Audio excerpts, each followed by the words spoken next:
Hello दोस्तों, welcome to the YouTube channel Mithila commerce academy. आज की क्लास में हम लोग कॉस्ट एंड मैनेजमेंट अकाउंटिंग का प्रैक्टिकल चैप्टर्स के बारे में डिस्कस करेंगे कि कौन कौन सा एग्ज़ाम के लिए बहुत ज़्यादा मोस्ट इम्पॉर्टेंट रहेगा, बीबीआई रहेगा। तो आइए चले जानते हैं। सबसे पहले हम लोग ऐसा करते हैं कि पुराने एग्ज़ाम में जो क्वेश्चंस आए हुए हैं, प्रैक्टिकल क्वेश्चन कौन कौन से चैप्टर्स से आए हुए हैं, उनको हम लोग पहले देख लेते हैं। तो ये आप देखिए, जैसे कि 2017 में अगर हम लोग बात करें तो पहले ब्रेक इवन पॉइंट आया हुआ था, मतलब एक ब्रेक इवन पॉइंट से एक क्वेश्चन आया हुआ था।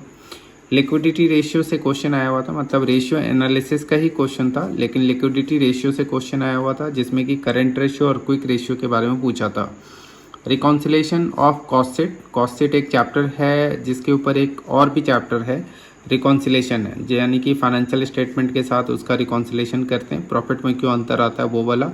और कॉस्ट शीट के बाद एक और चैप्टर होगा, अगर आपके पास बुक होगा तो आपको पता चलेगा, लेकिन अगर आप गेस्ट पेपर से केवल तैयारी कर रहे हैं तो आपको ये पता नहीं चल पाएगा। तो कॉस्ट शीट के बाद एक और चैप्टर है, उसका नाम है job costing and batch costing. तो जॉब कॉस्टिंग से क्वेश्चन आया हुआ है 2017 में। 2018 में देखिए आपकी वही ब्रेक इवन पॉइंट से फिर क्वेश्चन आया। रेशियो एनालिसिस से जैसे gross profit ratio, operating profit ratio, operating ratio और रिटर्न ऑन इन्वेस्टमेंट पे क्वेश्चन आया था। एक कॉन्ट्रैक्ट कॉस्टिंग का भी क्वेश्चन आया था। इसके बाद कॉस्ट शीट के ऊपर क्वेश्चन आया था, स्टैंडर्ड कॉस्टिंग के ऊपर क्वेश्चन आया था। स्टैंडर्ड कॉस्टिंग में वेरिएंसेस निकालना था, मतलब वही material cost variances, material price variances and material usage variances, यही क्वेश्चन आता है। ये सबसे आसान यही क्वेश्चन रहेगा आपका। इसके बाद जैसे फिर से आप देखेंगे 2019 में जो है कुछ अजीब सा हुआ था, मतलब केवल 3 ही क्वेश्चन पूछा उन्होंने और 3 ही प्रैक्टिकल क्वेश्चन पूछा, 7 थ्योरी क्वेश्चन पूछे थे। तो जैसे ब्रेक इवन पॉइंट एक आया था, कॉस्ट शीट आया था और स्टैंडर्ड कॉस्टिंग। तो यहाँ पर आपको 2 थ्योरी क्वेश्चन लिखना मजबूरी था, मतलब लिखना ही पड़ेगा यहाँ पर आपको। इसके बाद जैसे और अगर आगे बढ़ें तो अगर 2020 में हम देखें तो 2020 में जो है वो ब्रेक इवन पॉइंट आया फिर से। इसके बाद लिक्विडिटी रेशियो का फिर से वही करंट रेशियो और क्विक रेशियो और प्रोप्राइटरी रेशियो के ऊपर क्वेश्चन आया। इसके बाद जैसे कॉस्ट शीट आया, चौथा क्वेश्चन नहीं था, कहने का मतलब 4 ही प्रैक्टिकल क्वेश्चन थे, तो एक थ्योरी क्वेश्चन यहाँ पे भी आपको करना ही पड़ता। इसके बाद 2021 में भी 4 ही प्रैक्टिकल क्वेश्चंस आए, मतलब टोटल 6 थ्योरी क्वेश्चन आया था जिसमें रेशियो एनालिसिस आया, लेकिन ब्रेक इवन पॉइंट नहीं आया। हालांकि ब्रेक इवन पॉइंट के ऊपर थ्योरी क्वेश्चन आया था, वही चार्ट बनाना था, ब्रेक इवन चार्ट वगैरह बनाना था। और कॉन्ट्रैक्ट, उसके बाद कॉस्ट शीट, फिर कॉन्ट्रैक्ट कॉस्टिंग, और एक नया क्वेश्चन आया फंड फ्लो स्टेटमेंट जिसमें फंड फ्रॉम ऑपरेशन निकालना था। तो ये थोड़ा सा बच्चों को भारी लगा कि सर ये अजीब सा आ गया, लेकिन वैसे आसानी क्वेश्चन था। इसके बाद जैसे अभी जो रिसेंट एग्जाम हुआ है 2022 में, उसमें ब्रेक इवन पॉइंट आया, कैश फ्लो स्टेटमेंट आया। तो आप ये देखोगे कि कैश फ्लो स्टेटमेंट जो है इतने सारे एग्जाम्स में यहाँ 2022 में आया है, अदरवाइज कैश फ्लो स्टेटमेंट के ऊपर केवल थ्योरी ही क्वेश्चन आता है। इसके बाद जैसे कॉस्ट शीट आया है, कॉन्ट्रैक्ट कॉस्टिंग आया है और स्टैंडर्ड कॉस्टिंग आया है। तो आप देखेंगे कि कॉस्ट शीट, कॉन्ट्रैक्ट कॉस्टिंग है ना, इन दोनों में सिमिलैरिटी बहुत ज़्यादा है।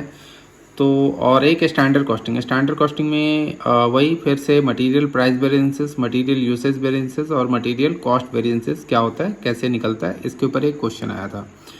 तो अब जो फाइनल एनालिसिस मेरा ये कहता है, फाइनल एनालिसिस अगर आप देखें तो इसको आप ध्यान से देखिए कि ये आप देखिएगा कि ब्रेक इवन पॉइंट जो है पिछले 6 अटेम्प्ट में, मतलब पिछले 6 साल के एग्जाम में 5 बार आपसे पूछा। लेकिन अगर मुझसे पूछेंगे तो ये हर बार आपसे पूछा है, इसमें थ्योरी भी है। तो थ्योरी अगर मिला के देखा जाए तो इससे आपको 6 के 6 बार पूछा है। बहुत बार तो ऐसा भी हुआ है कि थ्योरी भी पूछा है और प्रैक्टिकल भी पूछा है, मतलब केवल एक ही चैप्टर करके जाओ तो आपका 2 क्वेश्चन भी हो जाता है। इसके बाद जैसे लिक्विडिटी रेशियो या रेशियो एनालिसिस के ऊपर देखा जाए तो 4 बार आपसे क्वेश्चन पूछा पिछले 6 साल के एग्जाम में।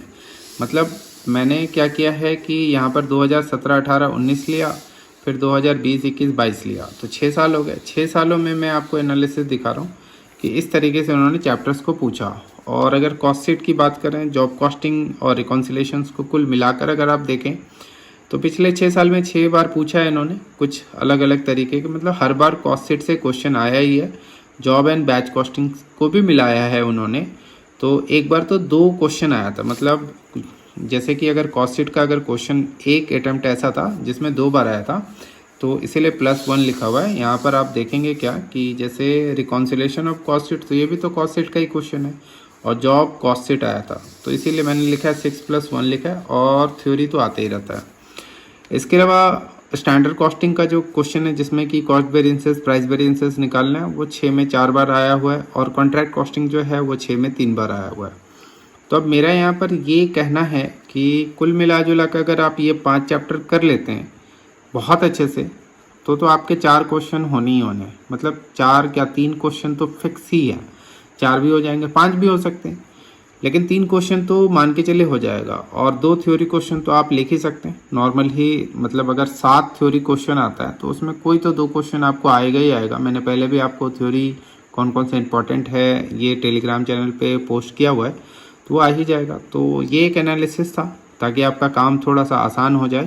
तो इसको देखने के बाद डेफिनेटली आपका कॉस्ट अकाउंटिंग का जो आप तैयारी करें, कॉस्ट एंड मैनेजमेंट अकाउंटिंग का, तो उसमें आपको बहुत राहत मिलेगी कि हाँ ये चैप्टर्स हम कर लेते हैं, ये नहीं हुआ है। और कुछ इसमें आपको अलग भी चैप्टर्स मिलेंगे जैसे कि cash flow statement, fund flow statement. इनकी फ्रीक्वेंसी प्रैक्टिकल क्वेश्चंस के लिए कम है, थ्योरेटिकल क्वेश्चंस में ज़्यादा आते हैं, तो उस हिसाब से आप देख लीजिएगा। तो आई होप ये आपको बहुत ज़्यादा हेल्प करेगा। तो आज की इस क्लास में हम लोग इतना ही करते हैं, फिर हम लोग नेक्स्ट क्लास में आगे और भी एनालिसिस करते रहेंगे। जल्दी ही करेंगे, एग्ज़ाम भी जल्दी आने वाला है। तो thanks for watching the video and we will continue next class. और अगर आपको ये वीडियो अच्छा लगा हो तो please like the video and share it with your friend, so that कि उनको भी पता लगे कि कैसे करके क्वेश्चंस आते हैं। तो चलिए आज इतना ही करते हैं।